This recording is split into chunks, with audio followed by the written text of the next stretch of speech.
Okay. Welcome, everybody. Happy New Year. Good to see you.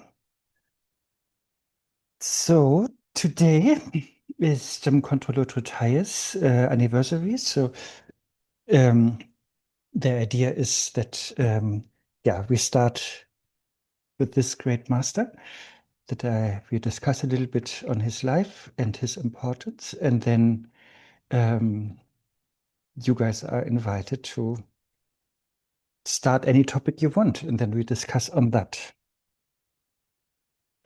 So first, let's start with a prayer to Jamgön Kongtrül Lodrö Thayé. It's a very short one,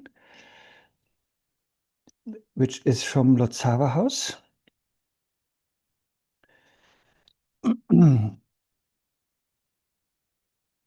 You are guided by numerous great beings as your teachers, and your knowledge of all the non-sectarian teachings of the victorious ones blossomed. Supreme Watcher Holder of the threefold vows, Lord of my Buddha family, Lodrö Thayé, at your feet I pray. So, there is, of course, no photograph of Jamgön Kongtrül Lodrö Thayé, but here we can see something. So as you can see, he was born 1813 and passed away 1899. So today, yeah, is the 127th year of his parinirvana or passing away. And yeah, he was very known in Tibet and famous for synthesizing the teachings and also, yeah, bringing especially, yeah, experience and realizations into words, let's say. And he compiled so many volumes. And he was born to a yogini, Tashitso, and the father was Tenzin Yongjung, a Bön practitioner, and he was from a royal clan in Tibet. And yeah, from a young age, Jamgön Kongtrül started to have interest, in so many things. And that also is, I think, one of the qualities I adore about him, that he was like the Leonardo of Tibet, Leonardo da Vinci, not DiCaprio, right? It's because he had so many topics that he was interested in, like from Sanskrit to logic to Abhidharma to medicine, astrology, arts, and of course, all the Kshetra topics, Madhyamika, Yogacara, and the tantric topics. So he was really not only interested in all of that, but he was studying and practicing and teaching and composing texts on all these topics. And yeah, also like Mipam Rinpoche, he was also a little bit like that, like he had very many interests, like creating airplanes and stuff like that, So these kind of ideas, that Leonardo da Vinci had, and I think Jamgön Kongtrül Lodrö Thayé, I heard, also had that. And then one important activity of his is, of course, that he was also very crucial to the rimé movement, right? This non-sectarian movement. There are like these three rimé musketeers, Jamyang Khyentse Wangpo, then Jamgön Kongtrül Lodrö Thayé, and Dechen Lingpa. So these three, they had a very close relationships. They were like friends, especially Jamyang Khyentse Wangpo and Jamgön Kongtrül Lodrö Thayé. And they also had been teachers to each other and therefore also student to each other. And yeah, they really worked together a lot. And for example, I don't know if you know the text Lamrim Yeshe Ningpo, that was yeah, discovered by Jamyang Khyentse Wangpo and Chokgyur Lingpa together.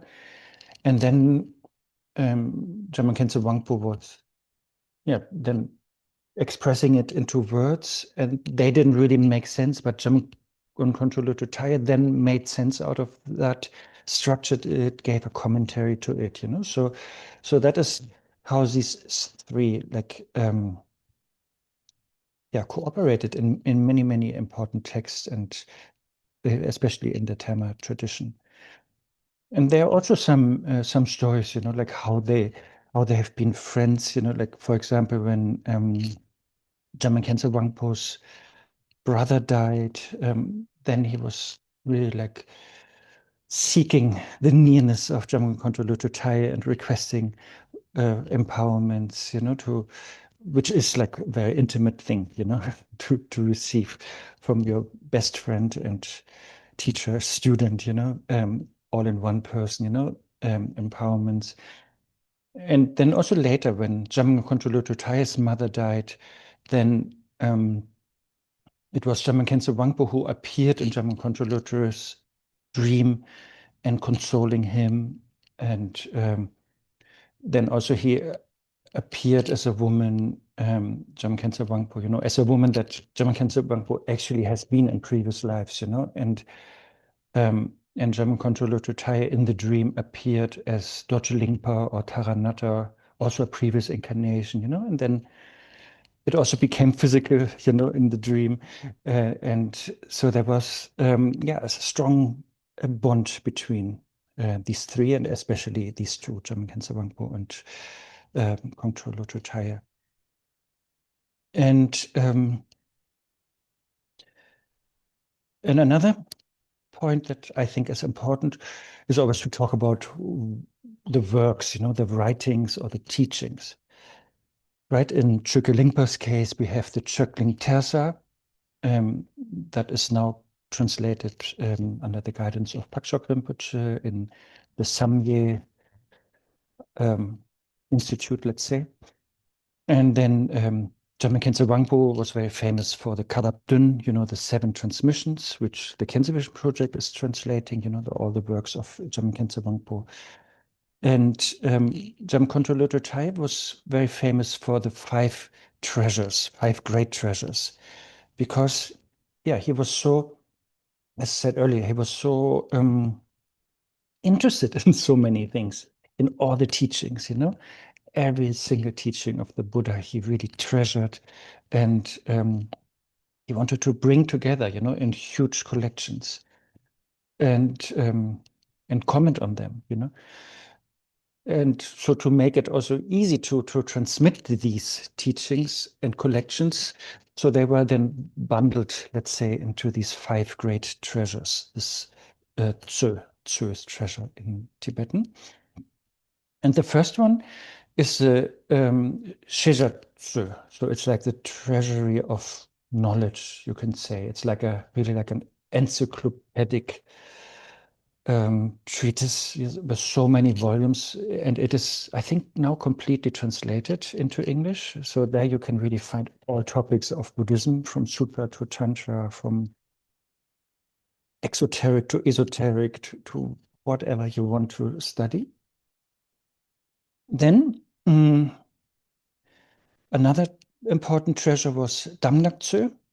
Maybe some of you have been there when Dzongtse Khyentse Rinpoche gave these transmissions.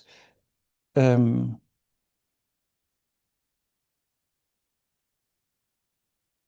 was 2012, I think, no? Yes, 2012, 13. It was December to or November to January. So that is the treasury of precious instructions, where from all different lineages, the teachings and empowerments are collected and then transmitted. So, and whoever was there doing these transmissions, I'm sure you noticed, Dzongtse Khyentse Rinpoche went through that collection. And then for a few days, then there was one lineage, let's say Shankpa-Kachu, and then for a few days, then there was another lineage, Sakya, and so on, So that went for 2.5 months. And the monks in Dzongtse, they so kindly put up pictures of masters, monasteries, scriptures that were very connected to that particular lineage. Yeah, so that is really like an instruction on all the different teachings from all the practice lineages. Then there is another of the five treasures is like Khyentse. So that is more like a Vajrayana collection, especially from the Khyentse tradition, but also from the Nyingma tradition. And yeah, I luckily received that from Jamgön Kongtrül Lodrö, not Jamgön Kongtrül Lodrö Thayé, maybe, but from the third Jamgön Kongtrül Rinpoche before he passed away. And then there is a Terma collection that is the Rinchen Terzo. I'm sure you have heard of that. I feel that is the biggest. So that takes like 5 or 6 months to transmit. I think many of us here hope that Khyentse Rinpoche at some point will transmit that, because it's in the air since a couple of years that this will happen.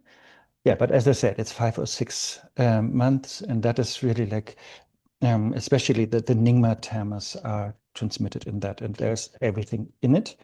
Sangye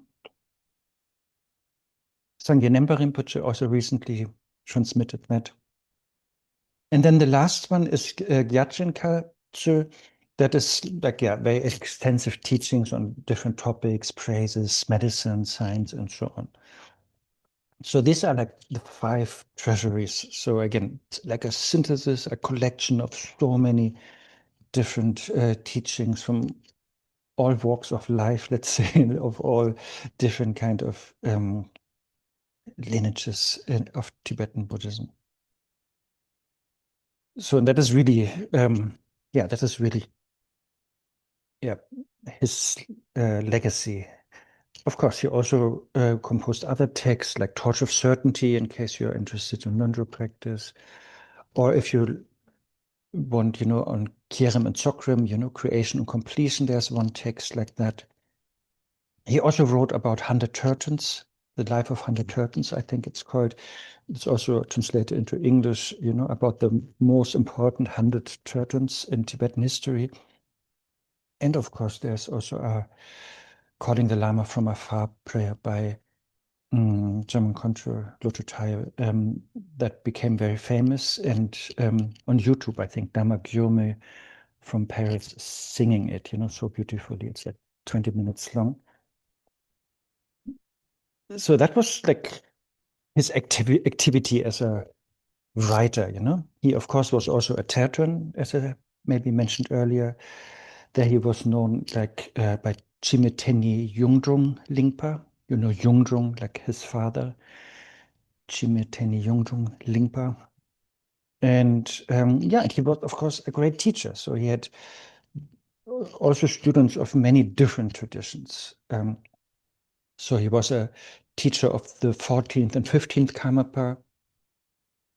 And then the 15th Karmapa, who was Nogdam monk, also gave birth to one of Kongtrül's reincarnations. Then also Mipam Rinpoche was a student. And in the Sakya tradition, Jamyang Lothar Wangpo, who was a teacher of Khyentse Kongtrül Lodrö, was also a student of the great Kongtrül, and many, many more. And yeah, and we still have many reincarnations alive. I show you the overview. So this is like the Kongtrül lineage. Let's zoom in. We have the first one, Jamgön Kongtrül the Great, sometimes. You see, 1813 to 1899. And then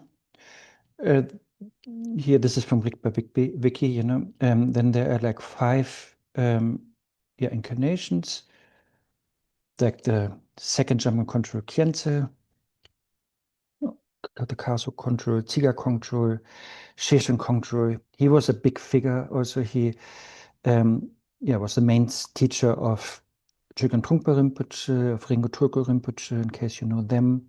I think there are only like 3 pictures or photographs available of Sheshen Kongtrül.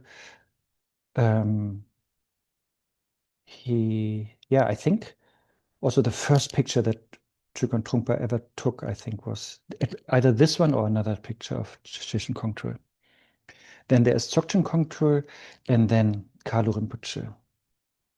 Because Jamgön Kongtrül Lodrö Thayé was having also a strong connection to the Shangpa Kachu, a specific subschool of the Kachu tradition, and so Kalu Rinpoche was then the lineage holder.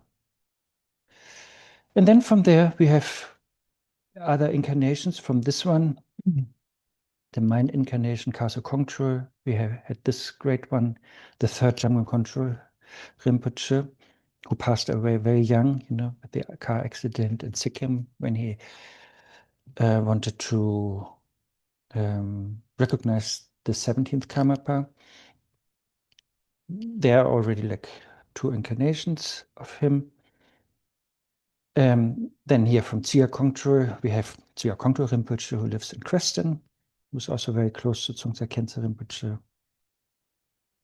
Then from the Dechen Kongtrül, we have Gesar, Tsebang Akro Mukpo, so one of the sons of Jamgön Trungpa Rinpoche, who's, I think, more into filmmaking, music, and so on.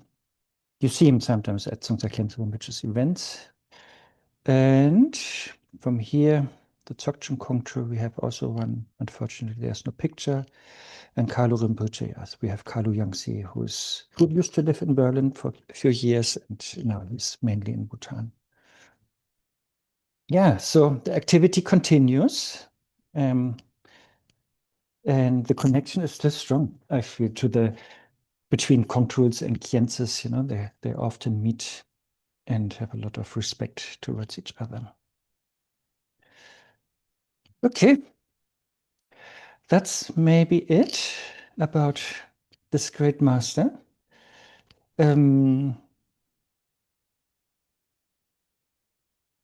Yeah, and